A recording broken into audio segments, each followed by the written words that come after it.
Hello friends, welcome to Ramya channel. இன்னைக்கு நாம என்ன ரெசிபி பார்க்க போறோம்னா ஒரு சூப்பரான முருங்கைப்பூ முட்டை பொரியல் எப்படி பண்றதுன்னு பார்க்க போறோம். வாங்க வீடியோக்குள்ள போகலாம்.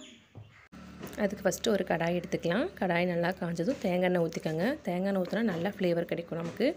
எண்ணெய் வந்து கொஞ்சம் உண்டுனே ஊத்திக்கோங்க. நம்ம தண்ணி அளவா தான் ஆட் பண்ணுவோம். அதனால ஃப்ரை பண்றதுக்கு நிறைய எண்ணெய் ஊத்திக்கோங்க. 1 டீஸ்பூன் கடுகு உளுந்து பருப்பு போட்டுக்கலாம். கடுகு பொரியட்டும்.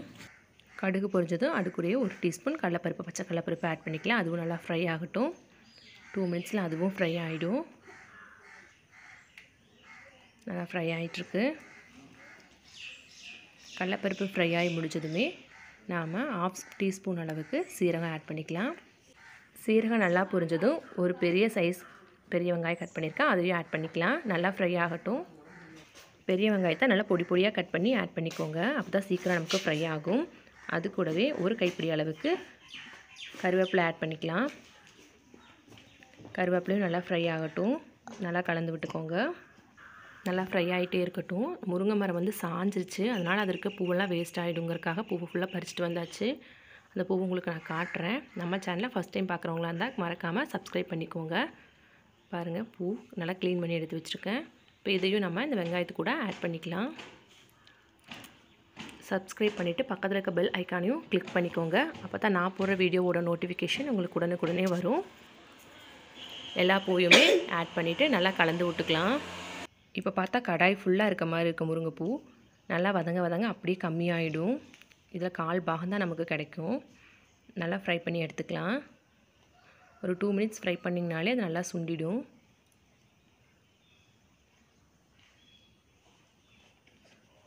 பாருங்கள் எந்த அளவு கம்மியாகிடுச்சு பாருங்கள். இன்னும் நீங்கள் ஃப்ரை பண்ண கம்மியாகிடும் அளவு. இன்ஸ்டாலையும் ஃபேஸ்புக்லேயும் ரம்யா சேனல் பேஜை வந்து ஃபாலோ பண்ணிக்கோங்க. ரெகுலராக லஞ்ச் மெனு வந்து அப்டேட் பண்ணிகிட்ருக்கேன். இப்போ ஒரு 10 ml இல்லைனா 20 ml அளவுக்கு நீங்கள் வாட்டர் ஆட் பண்ணி லைட்டாக ஃப்ரை பண்ணி விட்டுக்கோங்க. இல்லைனா அடி பிடிக்கிற மாதிரி இருக்கும். ஒரு 10 ml வந்து 20 ml வரைக்கும் நீங்கள் ஆட் பண்ணால் போதும் வாட்ரு. அது கூடவே தனி மிளகாத்தூள் 1 டீஸ்பூன் ஆட் பண்ணிக்கிறேன். 1 டீஸ்பூன் கறி மசால் தூள் ஆட் பண்ணிக்கிறேன். காரத்துக்கு நம்ம மிளகா சேர்த்துல மசாலா தூள் தான் ஆட் பண்ணியிருக்கோம். இன்னும் காரம் அதிகமாக வேணும்னா இன்னொரு ஸ்பூன் மிளகாத்தூள் கூட நீங்கள் ஆட் பண்ணிக்கலாம்.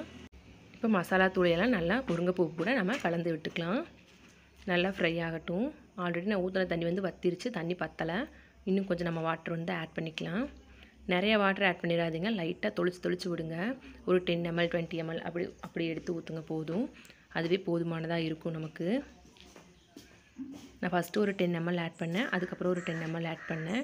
இந்தளவுக்கு நீங்கள் வாட்டர் ஆட் பண்ணாலே போதும். நிறைய வாட்டர் ஆட் பண்ணிங்கன்னா சொதன்னு ஆயிரும். முருங்கைப்பூ பூரா அப்படி கொலன்னு ஆயிரும், ஜாம் மாதிரி. அதனால் லைட்டாக தண்ணி மட்டும் ஆட் பண்ணிக்கோங்க. தண்ணி ஆட் பண்ணி நல்லா கலந்து விட்டுக்கலாம். நல்லா ஃப்ரை ஆகட்டும். நல்லா கலந்து விடுங்க, இல்லைனா அடியில் பிடிச்சிக்கும். கலந்து விட்டுக்கிட்டே இருங்க. இதோட அளவு வந்து இன்னுமே நல்லா சுருங்கி கம்மியாயிடும். இந்த பொரியல் வந்து செம்ம டேஸ்ட்டாக இருக்குங்க. முட்டை பொரியல் மாதிரியே தான் இருக்கும். நம்ம முருங்கைப்பூ போட்டிருக்கோங்கிறதே தெரியாது. அந்தளவு டேஸ்ட்டாக இருக்கும். குழந்தைகளுக்கு கொடுங்க, ரொம்ப நல்லது. அப்புறம் ஒரு 1.5 ஸ்பூன் அளவுக்கு வந்து உப்பு ஆட் பண்ணிக்கிறேன். 1.5 ஸ்பூன் அளவு ஆட் பண்ணாலே போதும், சின்ன ஸ்பூனில். இப்போ நல்லா கலந்து விட்டுக்கலாம். உப்பையும் கலந்து விட்டு கொஞ்சம் டேஸ்ட் பார்த்துக்கோங்க. உப்பு கரெக்டாக இருக்கா என்னன்னு பார்த்துக்கோங்க. ஒரு 5 மினிட்ஸ் இதை ஃப்ரை பண்ணி விட்டுட்டு லோவில் வச்சுட்டு, ஃப்ளேமை வந்து லோவில் வச்சுட்டு ஒரு இட்லி பானை மூடி ஏதோ ஒரு மூடி போட்டு மூடி வச்சுருங்க ஒரு 5 நிமிஷத்துக்கு. லோ ஃப்ளேமில் வைங்க. ஹை ஃப்ளேமில் வச்சிங்கன்னா கருகிடும், தீஞ்சு போயிடும் அடியில். லோ ஃப்ளேமில் வச்சுட்டு ஒரு 5 நிமிஷம் மூடி வச்சுட்டு எடுத்து பாருங்கள். இந்தளவுக்கு நல்லா வெந்திருக்கும். தண்ணி ஃபுல்லாக ட்ரை ஆகிருக்கும். சூப்பராக பொழுன்னு இருக்கும். இப்போ 2 முட்டை வந்து நான் இதில் உடச்சி ஊற்றுறேன். 2 முட்டை உடச்சி ஊற்றினாலே போதுமான அளவு இருக்கும். எக்ஸ்ட்ரா முட்டை வேணும் அப்படின்னு நீங்கள் நினச்சிங்கன்னா இன்னொன்று கூட எக்ஸ்ட்ரா ஊற்றிக்கலாம். நான் இன்றைக்கி 2 முட்டை தான் ஊற்றுறேன். 2 முட்டையை ஊற்றிட்டு நல்லா கலந்து விட்டுக்கோங்க. அப்படியே முட்டையை ஊற்றிட்டு அப்படியே விடக்கூடாது, நல்லா ஃப்ரை பண்ணிகிட்டே இருக்கணும். எல்லா பக்கமும் அந்த முருங்கைப்பூவில் எல்லா இடத்துலையும் அந்த முட்டை போய் படணும். அது மாதிரி நல்லா கலந்து விட்டுக்கிட்டே இருக்கணும். நல்லா கலந்து விடலாம். நல்லா சட்டியில் ஒட்டாமல் வருது பாருங்கள். கலந்து விட்டுக்கிட்டே இருங்க. ஃப்ளேமை வந்து லோலேயே வைங்க, ஹையில் வைக்க வேணாம். லோலேயே வச்சு நல்லா மிக்ஸ் பண்ணி விட்டுக்கிட்டே இருங்க. நல்லா மிக்ஸ் பண்ண முட்டை வந்து நல்லா மிங்கிளாயிரும். இந்த முருங்கைப்பூ கூட போய் நல்லா மிங்கிளாகி நமக்கு கிடைக்கும். நல்லா பொழுன்னு இருக்கும். அவ்வளோலாம் தாளிச்சப்படி பொழுன்னு இருக்குல்ல, அது மாதிரி பொழுன்னு இருக்கணும். சொதன்னு இருக்காமல் நல்லா பொழுன்னு உதிரியாக இருக்கணும். அந்த அளவுக்கு நல்லா ஃப்ரை பண்ணி நல்லா இப்படி குத்தி விட்டுக்கிட்டே இருங்க கரண்டியில். நல்லா ஃப்ரை பண்ணி எடுத்துணும். மல்லித்தலை தூவி இறக்கணும்னா இந்த முட்டை பொரியல் வந்து முருங்கைப்பூ முட்டை பொரியல் வந்து ரெடி ஆயிரும் நமக்கு. ஃப்ரை பண்ணி எப்படி பொழு பொழுன்னு உதிரி உதிரியாக மாறுதுன்னு பாருங்கள்.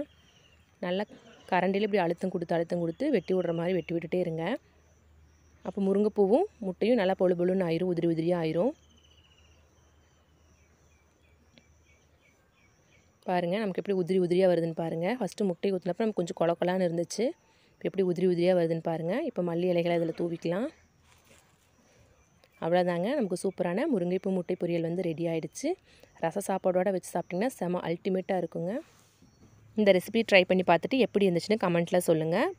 இந்த ரெசிபி பிடிச்சிருந்தா லைக் பண்ணுங்கள், ஷேர் பண்ணுங்கள், கமெண்ட் பண்ணுங்கள். மறக்காமல் நம்ம ரம்யா சேனலை சப்ஸ்கிரைப் பண்ணிடுங்க. பக்கத்தில் இருக்க பெல் ஐக்கானையும் கிளிக் பண்ணிடுங்க. அப்போ தான் நான் போடுற வீடியோவோட நோட்டிஃபிகேஷன் உங்களுக்கு வரும். தேங்க்யூ.